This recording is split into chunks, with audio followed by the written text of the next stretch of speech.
कि प्रधानमंत्री की इस वक्त की मूवमेंट कहां, कब, कैसे हो रही है, यह साधारणतः जानकारी उपलब्ध नहीं होती। उस क्षण किसने उन लोगों को फ्लाईओवर पर means both in the jealousy, contempt and hatred. सरकार के रूप में अपना संवैधानिक दायित्व, राजनीतिक दल की मर्यादा और मानव जीवन का मूल्य यानी इंसानी जान की कीमत, तीनों को तार तार कर दिया। और उसी के साथ यह भी कहेंगे कि पंजाब की गरिमा को भी पूर्णतः धूल धूसरित कर दिया है। पंजाब की क्या छवि बनाई उन्होंने राष्ट्रीय अंतर्राष्ट्रीय स्तर पे। इसलिए इस विषय के ऊपर विस्तार से आपके समक्ष भारत सरकार की केंद्रीय मंत्री स्मृति ईरानी जी अब अपना वक्तव्य देंगे।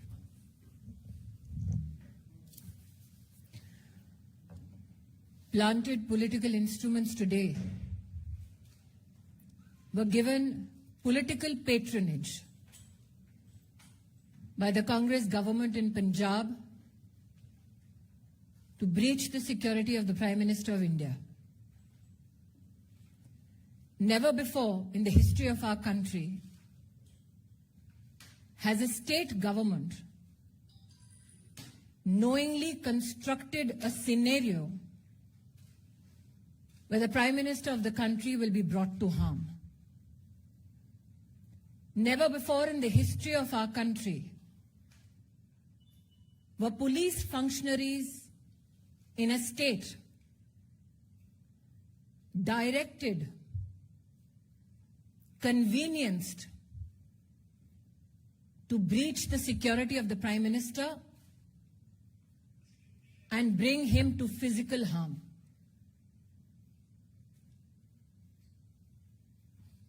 As a member of the Bharatiya Janata Party,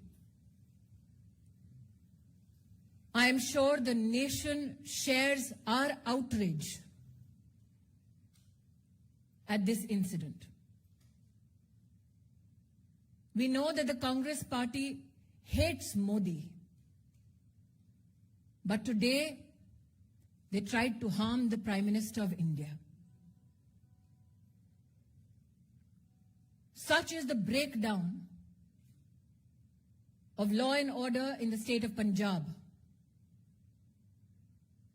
that the DGP police claims he is incapable of providing security support to the Prime Minister's office, to the Prime Minister's security detail.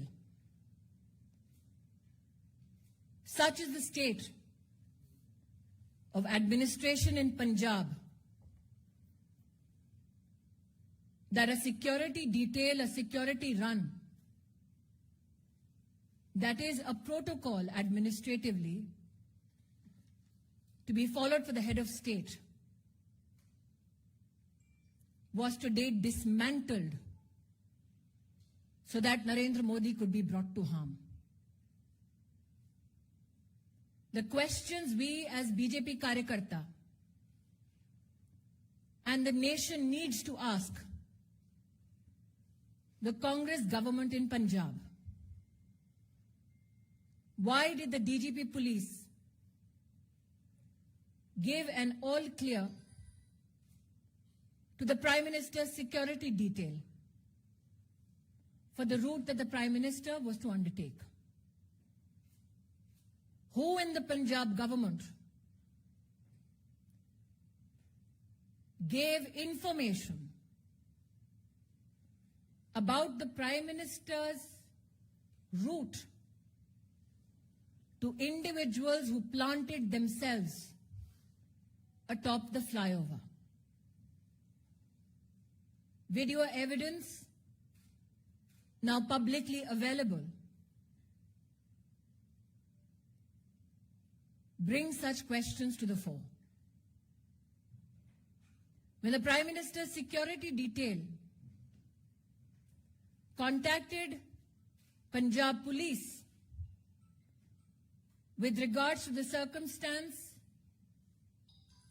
of the Prime Minister's cavalcade atop the flyover, where there was a 20-minute exposure and a breach of security of the Honorable Prime Minister, why did those who lead security arrangements on behalf of the state government not respond to any call or efforts to communicate to secure the Prime Minister? As Sudhanshu ji has said, these are not mere charges. This is the reality of Punjab under a Congress government. What enrages people like us even more is this: that when the Prime Minister of India had his security breached, Congress leaders erupted with joy, asking him how his Josh was.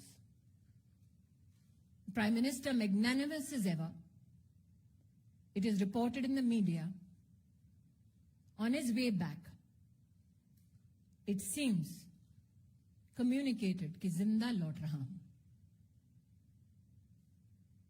I would like to tell the Congress establishment, Modi became the Prime Minister of India with the blessings of the people of India. Narendra Modi went to Punjab today to dedicate projects worth 42,000 crores to the people of Punjab. When you can't answer on issues of development, this is the depths to which you will fall. The questions, I repeat. Why was the Prime Minister's security detail given a false clearance of the route that the Prime Minister was to be undertaken? Why did the security detail not receive any response from the state administration when the Prime Minister's security was breached and there was an exposure in his security for 20 minutes? And why did the Congress leadership erupt with joy when the Prime Minister of your country and mine had his security breached? Planted political instrument today sought to bring harm to the office, the institution of the Prime Minister of India. We, as a political organization and citizens, would not reduce ourselves only and limit ourselves to expressing rage, to expressing anguish. We now demand answers. We as Karyakartas, me and Sudhanshu ji, believe that the MHA has asked for a report on this issue.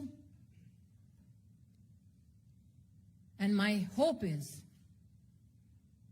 that those who tried to bring the Prime Minister to physical harm are met with justice. Bharat के इतिहास में आज पंजाब की पुण्य धरती पर कांग्रेस के खूनी इरादे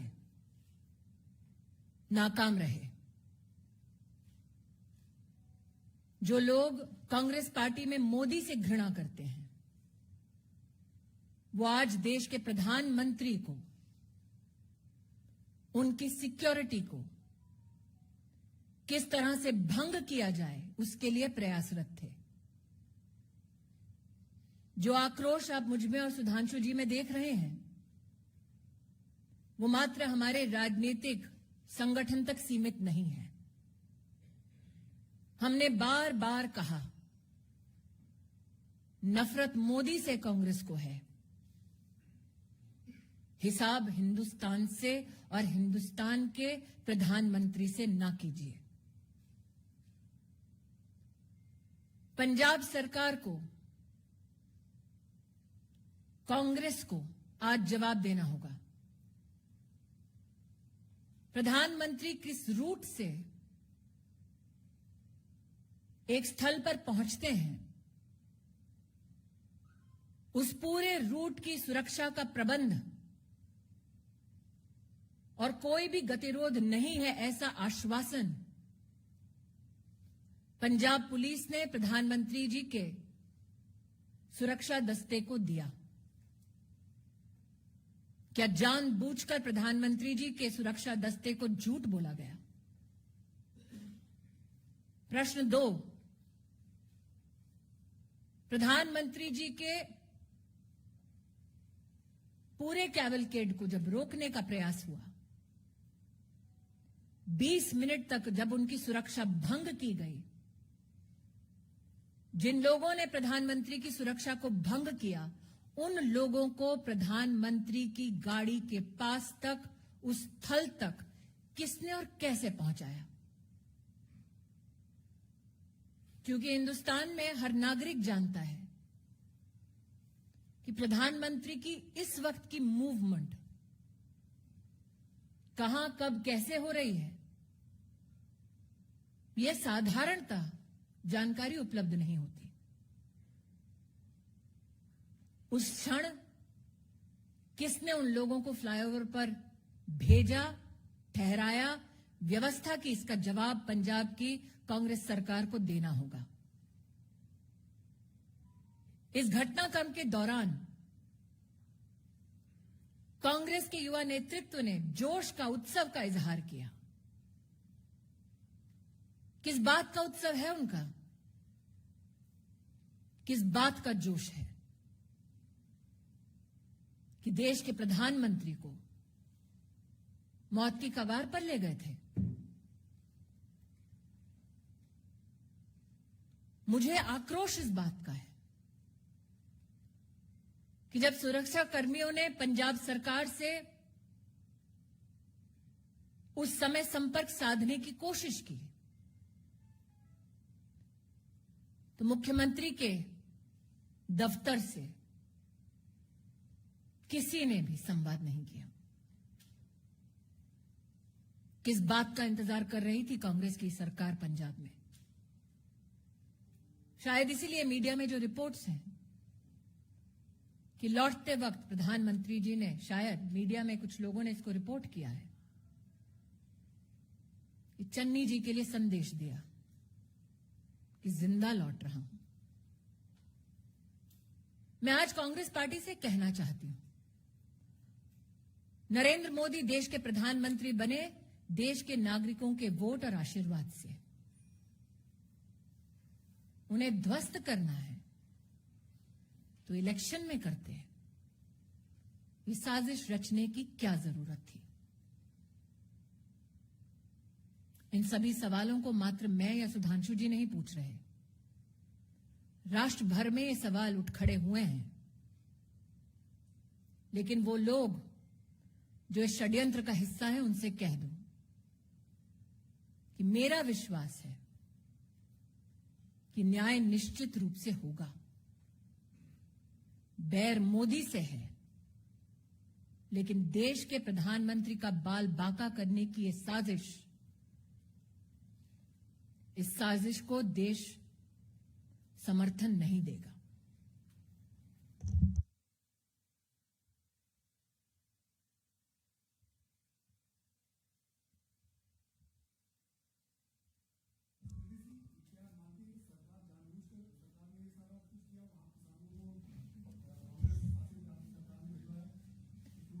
नीरज जी, आप इतने वर्षों से पत्रकारिता कर रहे हैं, प्रधानमंत्री का दस्ता इस वक्त कहां है? आप इसका जवाब दे पाएंगे? ये सिर्फ सुरक्षा कर्मी, सुरक्षा बल और पुलिस जानती है। उस क्षण उस फ्लाईओवर पर लोगों को किसने पहुंचाया? दूसरा प्रश्न, प्रधानमंत्री जब निकले, प्रस्थान किया जब उन्होंने, तो पंजाब के डीजीपी ने आश्वस्त किया था कि कोई गतिरोध नहीं है। तो क्या वो झूठा आश्वासन था? जब 20 मिनट तक फ्लाईओवर पर प्रधानमंत्री की सुरक्षा भंग हुई, सुरक्षा दस्तावेज जब बार बार फोन कर रहा था, संवाद स्थापित करने की कोशिश कर रहा था, तो क्यों हाथ खड़े कर दिए पंजाब की सरकार ने? ये आकस्मिक नहीं हुआ, एक षड्यंत्र है, ऐसा व्यतीत होता है। एक टेक्निकल बात यह भी है कि आप लोगों ने जैसे जेड प्लस सिक्योरिटी सुनी होगी, उसके ऊपर होती एएसएल एडवांस सिक्योरिटी लाइजनिंग, और उसके ऊपर होती है एसपीजी, जिसमें सारे रूट को सैनिटाइज करना लोकल पुलिस की जिम्मेदारी होती है। तो अब उस हिसाब से आप स्वयं तय कर सकते हैं कि ये चूक है या षड्यंत्र, या आप तय करिए।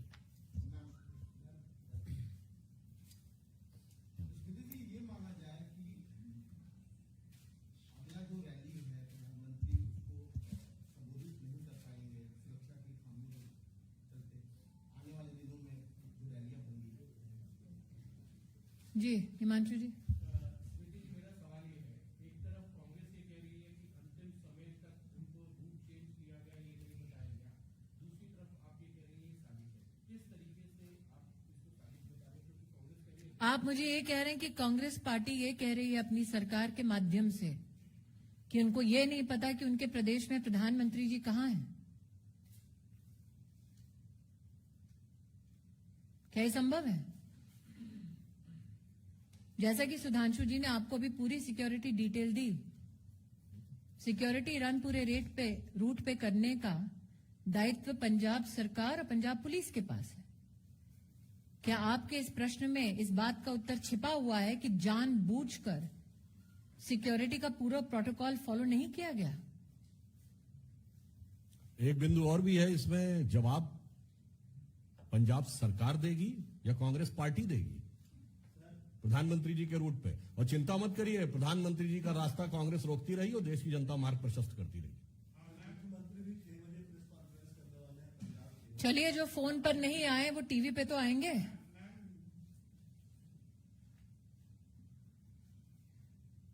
फोन पे आ जाते सुरक्षा कर्मियों के लिए तो शायद प्रेस कॉन्फ्रेंस करने की नौबत नहीं आती। और पंजाब के मुख्यमंत्री, उनकी कितनी काबिलियत है, ये कांग्रेस पार्टी के पंजाब प्रदेश के अध्यक्ष से पूछिए ना।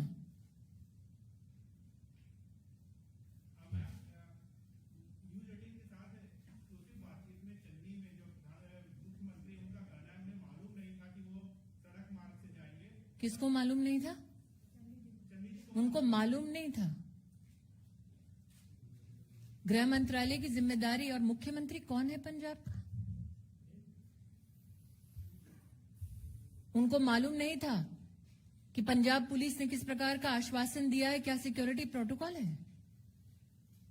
उनको मालूम नहीं था कि उनको और उनके ऑफिस को संपर्क करने का प्रयास कर रही थी सिक्योरिटी डिटेल?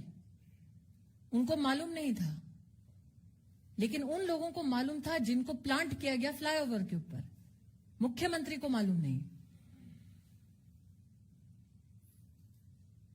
जी,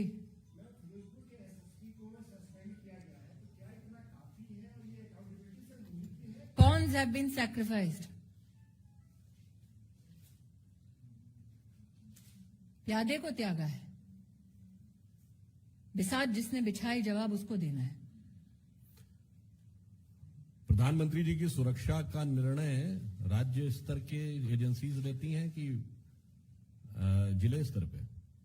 और जो आपने कहा कि वो कह रहे हैं कि उनको मालूम नहीं था, इससे स्पष्ट है कि पंजाब के मुख्यमंत्री का पार्टी संगठन से तो समन्वय था नहीं, और प्रशासन से भी समन्वय नहीं है। तो ये जो स्मृति जी ने कहा, सरकार किस गति या दुर्गति के साथ चल रही है पंजाब में, यह स्पष्ट हो जाता है।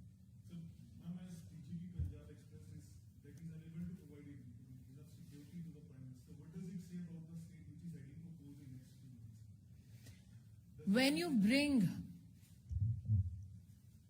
a calculated, structured, and politically directed security breach to the office of the Prime Minister, you sully the name of the institution, you sully the office that you hold, but more so, can somebody who is a part of an administration that is responsible to provide security deliberately partake in dereliction of duty so that the Prime Minister is brought to physical harm?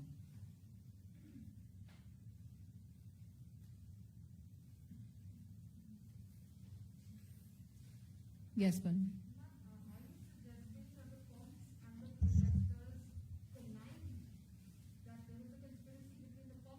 I'm asking you again what I asked of Neeraj. You are a journalist of repute. Can you currently tell me where can a political leader who has the highest security in this country be physically right now be available? That is an information only available to security agencies and police that is supposed to give ground cover. It seems now from the questions that have been posed in this conference that the CM of Punjab did not know where the Prime Minister was. But 5, 6, 7 men were a few feet away from the Prime Minister, which the DGP claimed was an area clear. How did they know? Who got them there? That is a question that is now being posed. My questions have been more than clear. My questions have been more than clear. You tell me, madam, when the Chief Minister of a state is called and told that the Prime Minister of India is in harm's way, which Chief Minister does not respond?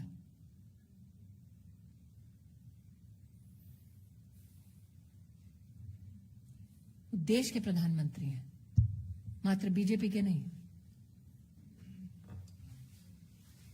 Thank you. कुछ एक मैं अंत में एक बात ये भी कह दूं जो आपने कही. जब कांग्रेस पार्टी का कोई ऑफिशियल व्यक्ति ये कहता है कि हाउ इज द जोश, तो ये हृदय में बहुत वेदना और जनता में स्तब्धता उत्पन्न करता है. और मोदी जी विगत 50 वर्षों से जोश के साथ देश के लिए काम कर रहे हैं. ये वो पार्टी के लोग कह रहे हैं. एक पंक्ति कहना चाहूंगा, बहुत बर्फीला और ठंड का मौसम है ना, तो न जो बर्फ की आंधियों से लड़े हैं, कभी पग न उनके शिखर पर पड़े हैं. जिन्हें देश से कम अधिक प्यार खुद से, वही मुंह छुपाकर विदेश में पड़े हैं.